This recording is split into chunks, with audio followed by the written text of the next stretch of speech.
তো hello class 12 চতুর্থ semester ছাত্রছাত্রী বন্ধুরা, তোমাদের সকলকে বাসুদেব এডুকেশন ইউটিউব চ্যানেলে স্বাগত জানাই। আজ আমি বাংলার কবিতা কেন এলো না নিয়ে আলোচনা করব, যা লিখেছেন সুভাষ মুখোপাধ্যায়। এবং এই কবিতার ভিতরে আমি তোমাদের প্রত্যেকটি লাইনের অর্থ সহ তোমাদের আলোচনা করে দেব। তাই এই ভিডিওটি কোনো স্কিপ না করে সম্পূর্ণ দেখার চেষ্টা করবে। তো প্রথমে তোমরা দেখতে পাবে কবিতার উৎস হয়েছিল সুভাষ মুখোপাধ্যায়ের কেন এলো না কবিতাটি কবির যত দূরেই যায় কাব্যগ্রন্থ থেকে নেওয়া হয়েছে। কোন কাব্যগ্রন্থ থেকে নেওয়া আছে? যত দূরেই যায় কাব্যগ্রন্থ থেকে নেওয়া হয়েছে। এবারে দেখে নাও কবিতার অর্থ, কবিতার বিশ্লেষণ এবং কবিতার আলোচনা। প্রথমে দেখো কবিতাটি এবার পড়া যাক। সারাটা দিন ছেলেটা নেচে নেচে বেরিয়েছে, রাস্তায় আলো জ্বলছে অনেকক্ষণ, এখনো বাবা কেন এলো না। সারাটা দিন ছেলেটা নেচে নেচে বেরিয়েছে, রাস্তায় আলো জ্বলেছে অনেকক্ষণ, এখনো বাবা কেন এলো না।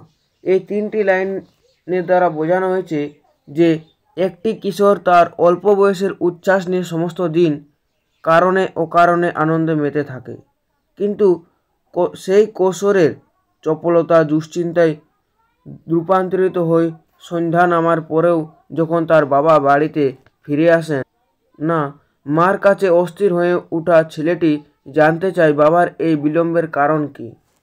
তারপরে দেখো, বলে গেল মাইনে নিয়ে সকাল সকাল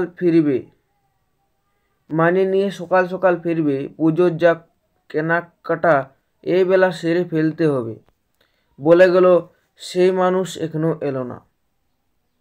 এই লাইনের দ্বারা বোঝানো হয়েছে যে ছেলেটির বাবার বাড়িতে না ফিরে আসায় দুশ্চিন্তার তীব্রতার হওয়ার কারণ তিনি বলে গিয়েছিলেন যে মাইনে নিয়ে তিনি দ্রুত বাড়িতে ফিরে আসবেন, পুজোর বাজার তাড়াতাড়ি সেরে ফেলতে হবে, এরকম ইচ্ছাও প্রকাশ করেছিলেন তিনি। এরপরেও তার ফিরতে বিলম্ব বাড়িতে স্বাভাবিকভাবে প্রবল দুশ্চিন্তা আবাহন করে আনে।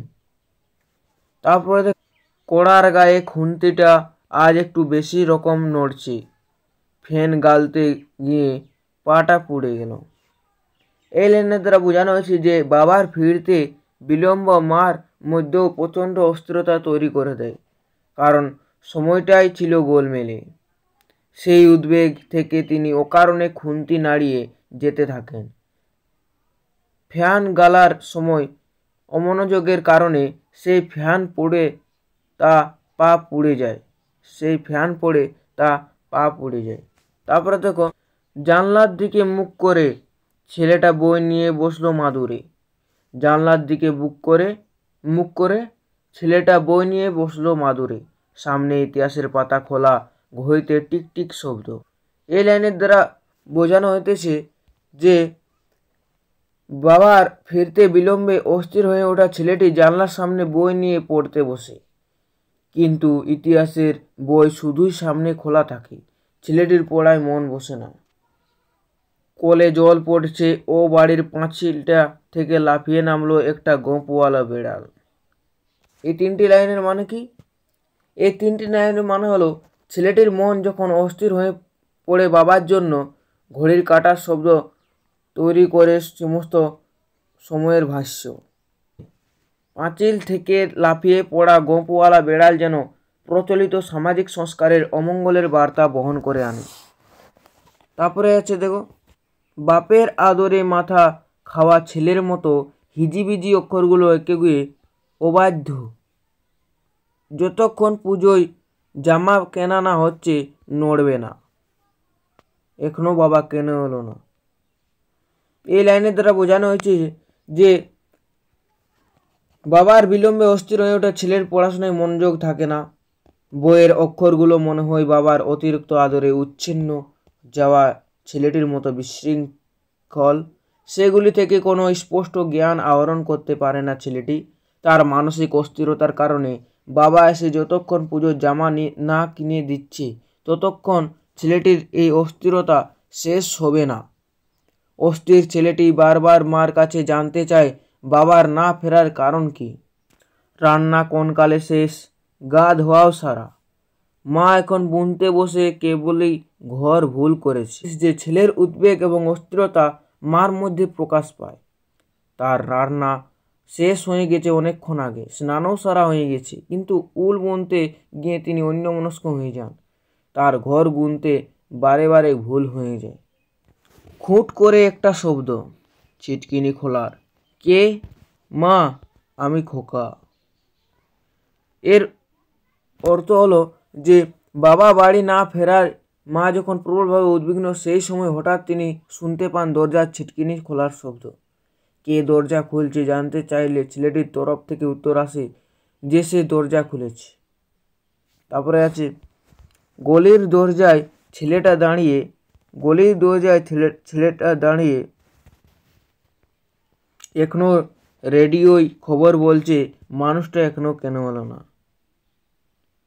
ছেলেটি বাড়ি থেকে বেরিয়ে গিয়ে দাঁড়ায় গলির মুখে। রেডিওতে তখন খবর পড়া হচ্ছে, যেন তৈরি হচ্ছে চলমান সময়ের অস্থিরতার ভাষ্য। আর তার প্রেক্ষাপটে যে প্রশ্নটি প্রধান হয়ে ঘুরপাক খেতে থাকে তা হলো মানুষটা অর্থাৎ ছেলেটির বাবা কেন তখনও বাড়িতে ফিরে এলো না। তারপরে কি আছে, একটু এগিয়ে দেখবে বলে ছেলেটা রাস্তায় পা দিল। মোড়ে ভিড়, একটা কালো গাড়ি আর খুব বাজি ফুটছে। তার পরিবেশটা কেমন? বাবার সন্ধানে ছেলেটা রাস্তায় একটু এগিয়ে যায়। রাস্তার মোড়ে ভিড়, মানুষের জটলা, একটা কালো গাড়ি যা পুলিশের উপস্থিতি এবং সক্রিয়তাকে নির্দেশ করে, আর বাজি ফোটার শব্দ ছেলেটির কানে আসছে। ছেলেটি কোনো পুজো হচ্ছে কি না দেখার জন্য এগিয়ে যায়। কিসের পুজো আজ? ছেলেটা দেখতে আসতে গেল। তারপর অনেক রাত্রিরে বারুদের গন্ধে ভরা রাস্তা দিয়ে অনেক আলিগুলি ঘুরে মৃত্যুর পাশ কাটিয়ে বাবা এলো, ছেলে এলো না। মানে এই লাইনের দ্বারা বোঝানো হইতেছে যে রাত্রি গভীর হলে যে মানুষটির জন্য সকালে উদ্বিগ্ন হয়ে পড়েছিল সেই বাবা ফিরে আসেন। বারুদের গন্ধে ভরা রাস্তা দিয়ে অলিগলি পেরিয়ে মৃত্যুর পাশ কাটিয়ে অর্থাৎ বিপদকে এড়িয়ে ছেলেটির বাবা ফিরে আসতে সমর্থ এলেও ছেলেটি ফিরতে পারে না। অস্থির সময়ের কাছে বলেই প্রদত্ত হয়ে জীবন এবং পরিপর্শের জটিলতা সম্পর্কে অনভিজ্ঞ কিশোর। এই কবিতাটি খুবই ব্যঞ্জন প্রধান।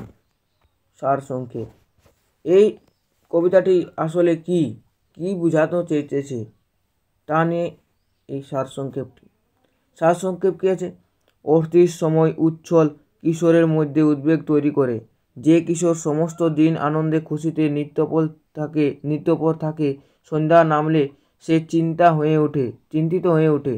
বাবার বাড়িতে ফিরতে দেরি হওয়ায় ছেলের দুশ্চিন্তার উপযুক্ত উত্তর মার কাছে ছিল না, বরং সেই দুশ্চিন্তাকে তার মধ্যেও সঞ্চারিত হতে দেখা যায়। কারণ সেই মানুষটি বলে গিয়েছিল মাইনে নিয়ে তাড়াতাড়ি ফিরে আসবে, পুজোর কেনাকাটা সেরে ফেলতে হবে।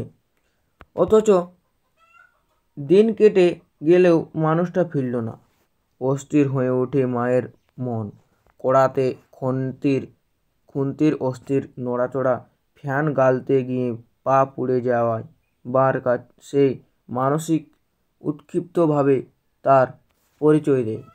ইতিহাসের বই খুলে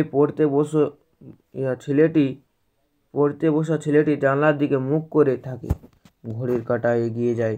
কল থেকে জল পড়ে। পাশের বাড়ির পাঁচিল থেকে লাফিয়ে পড়ে গোপওয়ালা বিড়াল। পড়ায় মন বসে না ছেলের।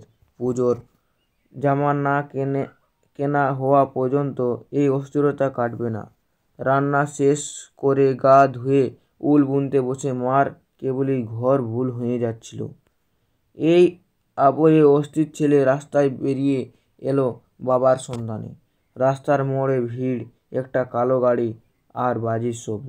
অসময়ে কোনো পুজো হতে পারে তা দেখার জন্য ছেলেটি এগিয়ে গেল। গভীর রাত্রে নানা অলিগলি ঘুরে মৃত্যুর পাশ কাটিয়ে বাবা ফিরে এলো, কিন্তু ছেলে এলো না। এই কেন এলো না কবিতাটির নামকরণের বিষয়ভিত্তিক নামকরণের রীতি যেমন অনুসৃত হয়েছে, সেরকম এর মধ্যে এক গভীর ব্যঞ্জনা প্রকাশিত হয়েছে।